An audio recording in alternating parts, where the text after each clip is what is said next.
راول دستے کی دونوں پلاٹونیں دشمن پر ٹوٹ پڑی تھیں۔ اقبال کی پلاٹون ابھی تک محفوظ تھی کیونکہ وہ عقب میں آ رہے تھے۔ دشمن کو اب حملہ آور دکھائی دینے لگے تھے۔ اس نے اس ایریا میں ڈپلائے اپنی تمام گنوں کا فائر یہاں گرانا شروع کر دیا تھا۔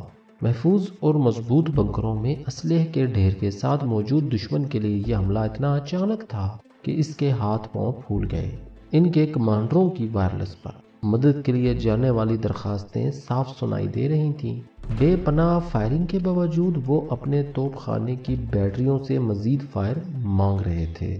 جواب میں ان کے بیٹری کمانڈر انہیں گالیاں دے کر بتاتے کہ اتنا فائر تو ایک بریگیڈ کے حملے کے لیے بھی زیادہ ہوتا ہے جتنا وہ ان مٹھی بھر حملہ آوروں کے لیے پہلے سے کر رہے ہیں۔ دشمن کی بدحواسی بڑھتی جا رہی تھی۔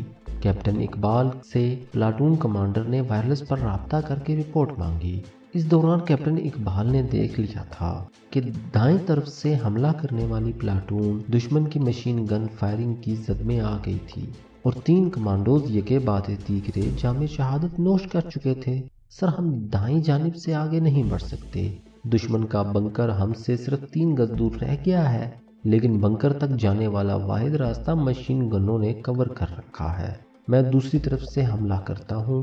کیپٹن اقبال نے رپورٹ دے کر اپنے جوانوں کو جنگی ترتیب میں اپنے پیچھے آنے کا حکم دیا اور ایک چھوٹا سا چکر کاٹ کر دشمن کی طرف لپکے۔ اچانک ہی ایک گولہ ان کے نزدیک پھٹا اور اس کے ٹکڑے کیپٹن اقبال کی ٹانگ میں آ لگے۔ گہرا زخم لگا تھا۔ کیپٹن صاحب کی ٹانگ سے خون جاری ہو گیا۔ خون ان کے بھوٹوں میں پہنچ گیا۔ ان کی ٹانگ خون میں بھیگی صاف دکھائی دے رہی تھی۔ دشمن قیامت کی آگ برسا رہا تھا۔ کیپٹن اقبال نے دیکھا ان کے 2 اور جوان شہید ہو چکے تھے کیونکہ بنکر کی طرف جانے والے ہر راستے کے ایک انچ پر دشمن گولہ باری کر رہا تھا۔